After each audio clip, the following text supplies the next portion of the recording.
యోగ్యమైన కుటుంబానికి ఉండాల్సినటువంటి 2 లక్షణాలు కొద్ది నిమిషాలు మనం ధ్యానిద్దాం. యోగ్యమైన కుటుంబం, అది యోగ్యమైన కుటుంబంగా పిలిపించుకోవాలి అనంటే ఆ కుటుంబంలో దేవుడు దేనిని మొట్టమొదట చూస్తాడు?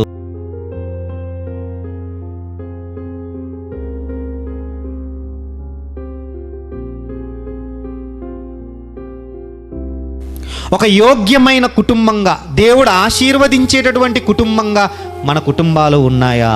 ఈరోజు మనము బైబిల్ గ్రంథం నుంచి దానిని ధ్యానాంశంగా తీసుకుందాం ప్రియులారా. మన కుటుంబాలు యోగ్యమైన కుటుంబాలుగా ఉన్నాయా? మత్తయి సువార్త, ఒకసారి బైబిల్ మీ దగ్గర ఉన్నటువంటి, మీ చేతుల్లో ఉన్నటువంటి బైబిల్ గ్రంథాన్ని తెరచి మత్తయి గారు రాసినటువంటి సువార్త 10వ అధ్యాయము, మత్తయి గారు రాసినటువంటి సువార్త 10వ అధ్యాయము 11వ వచనము నుండి కొన్ని మాటలను మనం చదువుకుందాం. మరియు మీరు ఏ పట్టణములోనైనను ఏ గ్రామములోనైనను ప్రవేశించున్నప్పుడు అందులో ఎవడు యోగ్యుడో విచారణ చేసి అక్కడ నుండి వెళ్ళు వరకు అతని ఇంటనే బస చేయుడి. ఆ ఇంటిలో ప్రవేశించుచు ఇంటి వారికి శుభమని చెప్పుడి. ఆ ఇల్లు యోగ్యమైనదైతే మీ సమాధానము దాని మీదికి వచ్చును. అది అయోగ్యమైనదైతే మీ సమాధానము మీకు తిరిగి వచ్చును. చాలండి. ఇక రాయబడి ఉన్నటువంటి ఈ మాటలు మనం చూస్తే ప్రియులరా, యోగ్యమైన అయోగ్యమైన 2 రకాల కుటుంబాలు మనకు కనబడుతున్నాయి. యేసుప్రభుల వారు చెబుతున్నటువంటి శిష్యులకు చెబుతూ, మీరు ఒక పట్టణంలో కానీ గ్రామంలో కానీ ప్రవేశించినప్పుడు ఏ ఇల్లు యోగ్యమైనది, ఏ ఇల్లు అయోగ్యమైనది? దేవుడు అంటున్నాడు, ఏ ఇల్లు యోగ్యమైనదైతే మీ సమాధానము, ఆ ఇల్లు యోగ్యమైనదైతే మీ సమాధానము దాని మీదకి వచ్చును. అది అయోగ్యమైనదైతే మీ సమాధానం మీకు తిరిగి వచ్చును. పైన అంటున్నాడు, ఎవడు యోగ్యుడో విచారణ చేసి. అంటే యోగ్యులుగా ఉన్న కుటుంబాలు ఉన్నాయి. దేవుడు యోగ్యులుగా ఉండాలంటున్నాడు. ఒక వ్యక్తి యోగ్యుడిగా ఉండాలి. ఒక కుటుంబం యోగ్యమైన కుటుంబంగా ఉండాలి. మరి ఏది యోగ్యమైన కుటుంబం? ఏది యోగ్యమైన కుటుంబమో మనం తెలుసుకోవాలి. ఇంతకు యోగ్యత అంటే ఏంటి? ఆ యోగ్యత మనకు ఎలా లభిస్తుంది? ఏమిటి, ఒక ఉద్యోగం ఇవ్వాలి అని అంటే ఎవరికి పడితే వాళ్ళకి ఇవ్వరు. ఒక ఉద్యోగాన్ని ఇవ్వాలంటే దానికి సంబంధించినటువంటి కొన్ని క్వాలిఫికేషన్స్ ఉంటాయి. దానికి సంబంధించినటువంటి కొంచెం ఫిల్టరేషన్ ఉంటుంది. ఎగ్జామ్స్ జరుగుతాయి, ఇంటర్వ్యూస్ ఉంటాయి. ఇలాంటి qualifications, age qualification, education qualification, ఎగ్జామ్లో అతనికి వచ్చిన మార్కులు అన్నీ చూసి ఇతడు యోగ్యుడు, సెలెక్టెడ్ క్యాండిడేట్, ఇతన్ని సెలెక్ట్ చేశాము అనట. అలాగే యోగ్యమైన కుటుంబం లేదా యోగ్యుడుగా ఒక వ్యక్తి ఉండాలి అనంటే మన జీవితంలో కొన్ని కార్యాలు మనం చేయాలి, కొన్ని పనులు మనం చేయాలి, కొన్ని మనం కలిగి ఉండాలి, కొన్ని లక్షణాలతో మనం ఉండాలి. ఆ లక్షణాలు ఉంటేనే మనం యోగ్యులము. ఆ లక్షణాలున్న కుటుంబమే యోగ్యమైన కుటుంబము. ఈ సంవత్సరంలో మన కుటుంబాన్ని యోగ్యమైన కుటుంబంగా మార్చుకుందాం. యోగ్యమైన కుటుంబానికి ఉండాల్సినటువంటి 2 లక్షణాలు కొద్ది నిమిషాలు మనం ధ్యానిద్దాం. యోగ్యమైన కుటుంబం, అది యోగ్యమైన కుటుంబంగా పిలిపించుకోవాలి అనంటే ఆ కుటుంబంలో దేవుడు దేనిని మొట్టమొదట చూస్తాడు? ఒక్కసారి మనం బైబిల్ గ్రంథాన్ని చూద్దాం ప్రియులారా. సమూయేలు మొదటి గ్రంథము 12వ అధ్యాయము 23వ వచనాన్ని చదువుదాం. సమూయేలు మొదటి గ్రంథము 12వ అధ్యాయము 23వ వచనము. నా మట్టుకు నేను మీ నిమిత్తము ప్రార్థన చేయుట మానుట వలన యెహోవాకు విరోధముగా పాపము చేసిన వాడనగుదును అన్న మాట రాయబడి ఉంది ప్రియులారా. ఏమంటున్నాడు? ప్రార్థన గురించి మాట్లాడుతున్నాడు. నా మట్టుకు నేను మీ నిమిత్తము ప్రార్థన చేయుట మానుట వలన యెహోవాకు విరోధముగా పాపము చేసిన వాడనగుదును.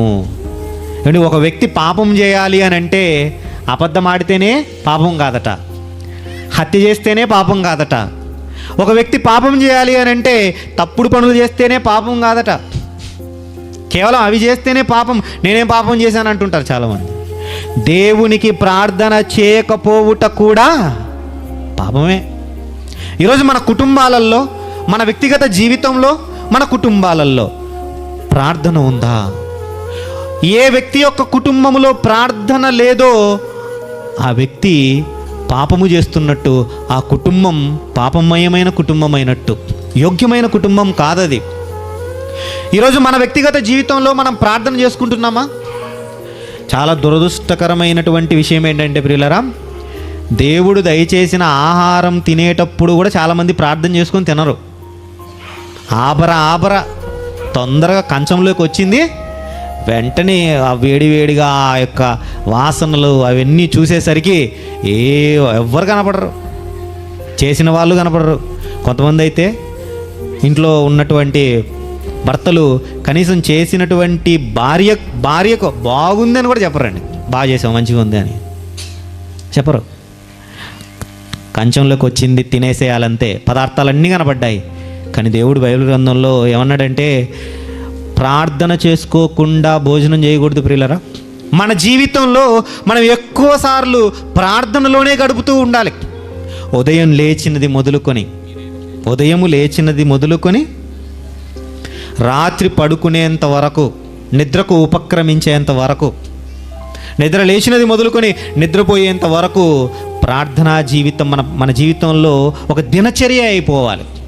ఉదయం లేవగానే చాలామందికి ఉండేటటువంటి దినచర్యలో ఒక అలవాటు, ఉదయం లేవగానే ఎదుటిన్నటువంటి వ్యక్తికి ఏం చెప్తాం? గుడ్ మార్నింగ్ అంటాం. Good morning. ఎదుటి వ్యక్తికి గుడ్ మార్నింగ్. ఆ గుడ్ మార్నింగ్ ఎలా వచ్చింది? ఉదయాన్నే లేచి గుడ్ మార్నింగ్ చెప్పుకోగలుగుతున్నాము అని అంటే మొట్టమొదట ఎవరికి కృతజ్ఞతాస్తుతులు చెల్లించాలి? దేవుడికి చెప్పాలండి. నిద్ర లేవగానే వెళ్ళిపోతారు కొంతమంది బయటికి, నిద్ర లేవగానే ఏదో ఒక పనులలో ఉంటారు. పేపర్ వచ్చిందేమో చూస్తూ ఉంటారు. ఇప్పుడు పేపర్లో తలకాయ పెట్టేసేయాలి చాలామందికి ఉండే అలవాటు. లేకపోతే కళ్ళు తెరిచి తెరవందే కాఫీ అంటుంటారు కొంతమంది. అంటే ఉదయాన్నే లేవగానే కాఫీ ఉండాలి వాళ్ళకి. అంటే ఈ కాఫీ తాగడానికి నీకు ఉదయాన్నే దేవుడు సూర్యకిరణాలతో నీకు వెల్కమ్ చెబుతూ ఉంటే దేవుడికి కృతజ్ఞతాస్తుతులు చెల్లించాలని అనిపించాలండి. ఈరోజు మన జీవితంలో, మన కుటుంబంలో ఉన్న ప్రతి ఒక్కరికి ముందు భర్త అనగా యజమానుడు, తర్వాత యజమానురాలు, ఆ తర్వాత పిల్లలు, ఇంట్లో ఉన్న వాళ్ళందరికీ నేర్పించాలి. ఎందుకంటే ముందు పెద్దవాళ్ళే చేసుకోవడం లేదనుకోండి, పిల్లలకి ఎలాగ అలవాటు అవుతుంది? మీరు ఏం చేస్తారో వాళ్ళు అదే చేస్తారు. మీరు ఉదయాన్నే లేవగానే, మంచం అలా దిగగానే, మంచం మీద నుండి అలా లేవగానే మోకరించారనుకోండి, మిమ్మల్ని చూసి ఎవరు మోకరిస్తారు?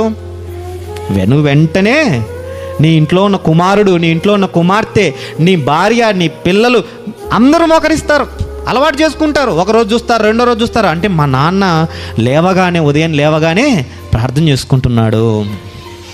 దేవునికి థ్యాంక్స్ చెప్పటం. ఉదయం లేవగానే ఏం ప్రార్థన చేస్తామన్నా అని అనుకుంటారేమో. దేవా, రాత్రంతా సుఖమైన మంచి నిద్రనిచ్చావు. రాత్రికి రాత్రి నిద్రలోనే ప్రాణాలు పోయిన వారు ఎంతమంది ఉన్నారు? ఉదయం లేవగానే కదిపినా లేవని స్థితిలో ఉండేవాళ్ళు చాలామంది ఉన్నారు. మరి అలాంటి స్థితిని ఇవ్వకుండా నాకు ఉదయాన్నే మెలకువనిచ్చావు, నన్ను జీవంతో ఉండేటట్టుగా చేశావు. ఈరోజు పనుల నిమిత్తం నేను వెళ్తున్నప్పుడు నాకు తోడుగా ఉండు తండ్రి, నాకు సహాయం చేయి తండ్రి. చిన్ని ప్రార్థన అయినా సరే దేవునికి థ్యాంక్స్ చెప్తే, దేవునికి ప్రార్థన చేస్తే దేవుడు ఎంతో సంతోషిస్తాడు. నా కుమారుడు నన్ను జ్ఞాపకం పెట్టుకున్నాడు. కాచిన తండ్రిని జ్ఞాపకం పెట్టుకోవటం మంచిదే ప్రియులారా. మత్తయి సువార్త 26వ అధ్యాయము 41వ వచనం చదువుకుందాం ప్రియులారా. మీరు శోధనలో ప్రవేశించకుండానట్లు మెలకువగా ఉండి ప్రార్థన చేయుడి, ఆత్మసిద్ధమే కానీ శరీరము బలహీనమని పేతురుతో చెప్పాడు. యేసుక్రీస్తు ప్రభువు వారు చెబుతున్న మాట ఏమంటున్నాడంటే, మీరు శోధనలో ప్రవేశించకుండానట్లు మెలకువగా ఉండి ప్రార్థన చేయండి. మెలకువగా ఉండాలి, ప్రార్థన చేయాలి. అంటే ప్రార్థన చేయుట యందు మెలకువగా ఉండాలి, చాలా జాగ్రత్తగా ఉండాలి. ఈరోజు ప్రార్థన మర్చిపోయాను అన్నది మన జీవితంలో ఉండకూడదు. ప్రార్థనతో మన దిన ఆరంభం కావాలి, మన ప్రార్థనతోనే మన దిన అంతము కావాలి, ముగింపు కూడా అదే ఉండాలి. అలాగ చేసినటువంటి భక్తులు ఎంతోమంది ఉన్నారండి. ఈరోజు మనని ప్రార్థన చేసుకోకుండా అడ్డుకునే వాళ్ళు ఎవరైనా ఉన్నారా? మన ఇంట్లో, మన గృహంలో ప్రార్థన చేసుకునేదానికి ఆటంకం కలిగించేటటువంటి వాళ్ళు ఉన్నారా? కొంతమంది కుటుంబాలలో ప్రార్థన చేసుకునేందుకు ఆటంకాలు, లేదా బయటి వాళ్ళ వల్ల మన కుటుంబాలలో ప్రార్థన చేసుకునేదానికి ఆటంకం కలిగించే విధంగా, ఇదిగో నువ్వు ప్రార్థన చేసుకుని నేను చంపేస్తామనేటటువంటి పరిస్థితి ఈరోజు ఉందా అండి? లేదండి. కానీ ఒకనాడు మీరు ప్రార్థన చేస్తే మిమ్మల్ని చంపుతామనేటటువంటి రోజులు ఉన్నాయి. కానీ ఆనాటిల్లోనే, అప్పుడున్నటువంటి ఆ దినాల్లోనే భక్తులు ఏం చేశారో తెలుసండి, మీరు మా ప్రాణాలైనా తీసినా పర్వాలేదు కానీ మేము ప్రార్థన చేయటం మాత్రం మానము. ఎంత భక్తి జీవితం, ఎంత యోగ్యమైనటువంటి జీవితం, ఎంత యోగ్యమైన కుటుంబాలు ప్రియులారా, భక్తుల కుటుంబాలు. ఒక అబ్రహాము గారైతేనేమి, ఒక దావీదు గారైతేనేమి, నిత్యము ప్రార్థనలో గడిపినటువంటి కుటుంబాలను మనం ఆదర్శంగా తీసుకోవాలి ప్రియులారా. మనం పక్కింటి వాళ్ళని ఆదర్శంగా తీసుకుంటే కానీ మనం ప్రార్థన చేసుకోలేము. బైబిల్ గ్రంథంలో ఉన్న భక్తుల కుటుంబాలను, భక్తుల జీవితాలను ఆదర్శంగా తీసుకోవాలి. మన ఇంట్లో ఉన్న వాళ్ళని ఆదర్శంగా తీసుకుంటే మనం ప్రార్థనలో గడపలేము. యేసుక్రీస్తు ప్రభుల వారిని ఆదర్శంగా తీసుకోవాలి. ఏమండి, ఉదయమంతా స్వార్థ ప్రకటనలో ఉన్నాడండి, రాత్రిళ్ళు ఒలీవ కొండకి వెళ్ళిపోయి ఏం చేసేవాడు తెలుసండి, ప్రార్థనలో గడిపేవాడు. మన ప్రభువు రక్షకుడు, ఆయనను ఆదర్శంగా తీసుకుందాం. మనం ఎవరినెవరిని ఆదర్శంగా తీసుకుంటే మనము ప్రార్థనా జీవితాన్ని కొనసాగించలేం. భక్తుల జీవితాలను ఆదర్శంగా తీసుకుందాం, మన ప్రభువు వారిని ఆదర్శంగా తీసుకుందాం, ప్రార్థనా జీవితాన్ని అలవర్చుకుందాం ప్రియులారా. ఎంతమంది జ్ఞానము కొదువైన ఎడల దేవుడిని అడగమంటే దేవుడిని ఎంతమంది అడుగుతున్నారు? ఏమండి, దేవుని దయ్యందును మనుషుల దయ్యందును వర్ధిల్లాలంటే దేవునికి ప్రార్థనలో మనం గడపాలి, తండ్రికి విజ్ఞాపన చేయాలి. విజ్ఞాపన చేయందే దేవుడు ఎలాగ మన అవసరతలు తీరుస్తాడు? మనం విజ్ఞాపన చేద్దాం, ప్రార్థనలో ముందుకు కొనసాగుదాం. అలాగ ప్రార్థించిన కుటుంబాలు బైబిల్ గ్రంథంలో ఎన్నో ఉన్నాయి. ఇదిగో నిన్ను చంపేస్తాము అని అన్నా కూడా ప్రార్థన మాననటువంటి వారు ఉన్నారు. మరెవరో కాదు, దానియేలు గారు. దానియేలు గారిని ఏం చేశారో తెలుసండి? దానియేలు గారిను ప్రార్థిస్తే సింహాల బోన్లో వేసేస్తాం. అయినా ఏం చేశాడు? ప్రార్థనలోనే గడిపాడు. దానియేలు గ్రంథము 6వ అధ్యాయం చూడండి, బైబిల్ గ్రంథం దానియేలు గ్రంథము 6వ అధ్యాయము 10వ వచనం మనం చూద్దాం. ఇట్టి శాసనము సంతకము చేయబడినని దానియేలు తెలుసుకొనినను అతడు తన ఇంటికి వెళ్ళి యథాప్రకారముగా అనుదినము ముమ్మారు మోకాళ్ళుని తన ఇంటి పై గది కిటికీలు యెరూషలేము తట్టునకు తెరవబడి ఉండగా తన దేవునికి ప్రార్థన చేయుచు ఆయనను స్తుతించుచూ వచ్చెను.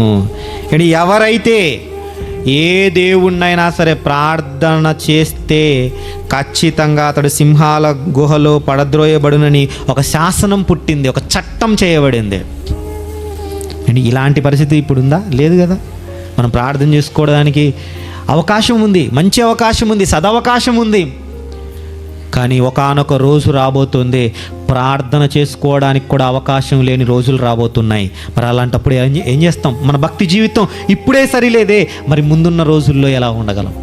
ఒకనాడు దానియేలు గారు అసలు భయపడలేదండి. నా దేవునికి ప్రార్థన చేయుటకు ఏ శాసనం అడ్డొచ్చినా కూడా నేను ప్రార్థనలోనే గడుపుతాను. మన కుటుంబ ప్రార్థన కూడా, వ్యక్తిగత ప్రార్థన ఎంత ప్రాముఖ్యమో కుటుంబ ప్రార్థన కూడా అంతే ప్రాముఖ్యం. కుటుంబ ప్రార్థనను మిస్ అవ్వద్దండి. ఈ సంవత్సరం మొదటి నుంచే మనం ఆరంభిద్దాం. ఇప్పటి వరకు లేదనుకుందాం, ఒకవేళ లేదంటే పోనీలేండి. ఈరోజు మనం విన్న యోగ్యమైన కుటుంబం ఏది అని, ప్రార్థనా జీవితం ఉన్న కుటుంబం యోగ్యమైన కుటుంబం. మరి ఈ రోజు నుంచి అయినా సరే ఇదిగో కుటుంబ ప్రార్థన లేనిదే మనం భోజనం చేయొద్దు అని చెప్పి నిర్ణయించుకుని ఒక దినచర్య పెట్టుకుందాం ప్రియులారా. చాలా మంచి అలవాటు. ఆ విధంగా ముందుకు కొనసాగండి. ఆ ప్రార్థనలో మీరు ఏం ప్రార్థన చేస్తారు? ఎవరికి ప్రార్థన చేస్తారు? తండ్రికి ప్రార్థన చేస్తూ యేసుక్రీస్తు ప్రభుల వారి నామమున అడుగుతూ, మరి ఇదిగో రాజుల గురించి, మన యొక్క సమాజంలో ఉన్నటువంటి పాలన గురించి, మన సమాజంలో ఎదురవుతున్నటువంటి కొన్ని ఇబ్బందుల గురించి, వీటన్నింటి గురించి వాటిలో ఆ ప్రార్థనలో మీరు పెట్టండి. అలాగ ప్రార్థన అలవాటైతే రాను రాను మన ఆత్మీయ జీవితం గురించి మనం ప్రార్థించుకోవటం మొదలు పెడతాం. మన ఆత్మీయ జీవితం చక్కగా ముందు కొనసాగటానికి ఒక మంచి అవకాశం దేవుడు అనుగ్రహించినట్లు అవుతుంది. ఆ విధంగా ముందుకు కొనసాగుదాం ప్రియులారా. మరి రెండవది, ఒక కుటుంబము యోగ్యమైన కుటుంబం అయితే ఆ యోగ్యమైన కుటుంబములో ప్రార్థన ఉంటుంది అని తెలుసుకున్నాం. రెండవది ఏంటో ఒకసారి బైబిల్ గ్రంథంలో చూద్దాం ప్రియులారా. చూడండి బైబిల్ గ్రంథాన్ని, కీర్తనల గ్రంథము 119వ కీర్తన 97వ వచనం. నీ ధర్మశాస్త్రము నాకెంతో ప్రియముగా ఉన్నది, దినమెల్లా నేను దానిని ధ్యానించుచున్నాను. చాలండి. అంటే ఏమి ధ్యానించాలి అని బైబిల్ గ్రంథం చెప్పింది? దేవుని ధర్మశాస్త్రము అనగా దేవుని వాక్యము. దేవుడు మనకిచ్చినటువంటి బైబిల్ గ్రంథాన్ని మనం ఎంతమంది ధ్యానిస్తున్నాం? లోకంలో ఉన్న పుస్తకాలన్నీ తిరిగేస్తూ ఉంటామండి, బైబిల్ ముట్టమండి, బైబిల్ జోలికి రాం. బైబిల్ తెరవాలంటే ఏది రావాలో తెలుసా అండి? మన జీవితంలో బైబిల్ తెరవాలంటే ఏం రావాలో తెలుసా? ఆదివారం అన్నా రావాలి, లేకపోతే అనారోగ్యం అన్నా రావాలి. ఎందుకంటే అప్పుడే బైబిల్ కనీసం కొంతమంది బైబిల్ అన్నా ముట్టుకొని ప్రార్థన అన్నా చేసుకుంటూ ఉంటారు. కొంతమంది క్రిస్మస్ వస్తేనే తప్ప బైబిల్ ఉంటారు. అప్పుడు బూజు పట్టిపోయి ఉంటుంది, అప్పుడు బూజు దులిపి అప్పుడు తీస్తారు బైబిల్. ఏంటి బైబిల్ గ్రంథము ఎప్పుడు చదవాలి, ఎలా చదవాలి? భక్తుడు చెబుతున్నాడు 119 కీర్తన 97వ వచనం మరలా చదువుదాం. నీ ధర్మశాస్త్రము నాకెంతో ప్రియముగా ఉన్నది అని అంటున్నాడు. అంటే ప్రియమైనదిగా మనకు బైబిల్ కనబడుతుందా? దేవుని వాక్యం చదువుతున్నప్పుడు ప్రియమైనదిగా కనబడుతుందా? ఒక భక్తుడికి బైబిల్ గ్రంథం చదువుతుంటే ఏమొచ్చిందో తెలుసా? ఏమండి, ఆయన దేవుని ధర్మశాస్త్రమునందు ఆనందించుచు అని రాయబడి ఉందండి. దివారాత్రము దానిని ధ్యానించుచున్నాడట. అంటే భక్తుడు కీర్తనాకారుడు 1వ కీర్తన 2వ వచనంలో రాయబడినటువంటి ఆ మాటను చదివితే ప్రియులరా, యెహోవా ధర్మశాస్త్రమునందు ఆనందించుచు. అంటే దేవుని వాక్యం చదివితే ఆనందం వేయాలి. కొంతమందికి ఆనందానికి బదులు తూ వచ్చేస్తూ ఉంటుంది, ఆవలింత వచ్చేస్తూ ఉంటుంది. అదేంటో బ్రదర్, బైబిల్ పట్టుకొని 2-3 వచనాలు చదువుతున్నానో లేదో ఒక గాఢ నిద్రలోకి వెళ్ళిపోతాను. కొంతమందికి మంచి అలవాటుది. ఏమిటా, చాలామంది డాక్టర్ ఇచ్చేటటువంటి ఆ గోళీలు కూడా పనిచేయవు, కానీ బైబిల్ గ్రంథం చేత పట్టుకొని వాక్యం చదివితే చాలట గాఢ నిద్ర వచ్చేస్తట, ఆవలింతలు అన్నీ అప్పుడే. కొంతమందికి సమయమే ఉండదు. క్యాలెండర్లోకి తీసుకొని పోయి ఈరోజు డేట్ ఇది 10 ఆ వాక్యం చదివేసినాం, అయిపోయింది. అదొక్కటి చదివితే సరిపోతుందండి? మన శ్రేయస్సు కోరి మన పరిస్థితి అర్థం చేసుకునే కనీసం బైబిల్ కూడా తెరవడం లేదు ఇల్లు అని చెప్పి క్యాలెండర్లో రోజుకొక వాక్యం పెట్టేసినారు మహానుభావులు, క్యాలెండర్లు ప్రిపేర్ చేసేవాళ్ళు. ఎందుకంటే కనీసం రోజుకి అదన్నా చదువుతున్నామని. మరి అది చదివే వాళ్ళు ఎలాగ చదువుతున్నారో తెలుసా? భయభక్తులతో ఏదైనా ఆలోచించి దాన్ని ఏం రాయబడి ఉంది, ఎక్కడుంది బైబిల్ గ్రంథంలో అని చదివే వాళ్ళు ఉన్నారా? ఆదరాబాద్ నేను కొంతమందిని చూశానులేండి, అందుకే చెప్తున్నాను. ఎందుకు చెప్తున్నానంటే కొంతమందిని గమనించాను కాబట్టి. స్నానం చేసి వస్తారు, తల దుడుచుకుంటూ ఉంటారు, వచ్చేసి క్యాలెండర్ దగ్గర విరిసి 10వ తారీఖు ఏముంది, ప్రభువు నామమున ప్రార్థన చేయువాడు రక్షింపబడును. ఎక్కడ ప్రార్థన చేసింది అక్కడ? ఏమండి, చదివి వెళ్ళిపోవటం కాదు, ధ్యానించాలి అని అంటున్నాడు. ధ్యానించడం అంటే మన జీవితంలో ధ్యానం అన్నది ఎంత ప్రాముఖ్యమైనదో. ఆయనకు ఆనందం వేస్తుందట బైబిల్ గ్రంథాన్ని చదువుతున్నప్పుడు. ఈరోజు మనకు ఆనందం వేసేటట్టుగా చదవాలి. బైబిల్ గ్రంథం ప్రియమైనదిగా మనం ఎంచుకుంటే మనం చదువుతాం. కొంతమందికి ఇచ్చిన పిల్లలకి చందమామ కథలు అంటే ప్రియముగా ఎంచుకుంటారు. బుజ్జాయి వచ్చిందంటే ప్రియముగా ఎంచుకుంటారు. అపోస్తలుల కార్యములు 6వ అధ్యాయము 2వ వచనం చదవండి. శిష్యుల సమూహమును పిలిచి, మేము దేవుని వాక్యము బోధించుట మాని ఆహారము పంచిపెట్టుట యుక్తము కాదనగా 4వ వచనం కూడా చదువుదాం. అయితే మేము 4వ వచనం కూడా, అయితే మేము ప్రార్థన ఎందును వాక్య పరిచర్య ఎందును ఎడతెగకయుందుమని చెప్పిరి. వాక్య పఠనము, వాక్య ప్రకటన కావచ్చు, వాక్యము ధ్యానించటము కావచ్చు. ఏ కుటుంబములో ఏ వ్యక్తి అయితే ప్రార్థన చేస్తూ వాక్యం చదువుతూ వాక్య ప్రకటన చేస్తూ ఉంటాడో ఆ కుటుంబం యోగ్యమైన కుటుంబం ప్రియులరా. ఆ వ్యక్తి యోగ్యమైనటువంటి వ్యక్తి, దేవుడికి ఇష్టుడైనటువంటి వ్యక్తి. ఈరోజు మన జీవితంలో 2 మిస్ అవ్వకూడదు ప్రియులరా.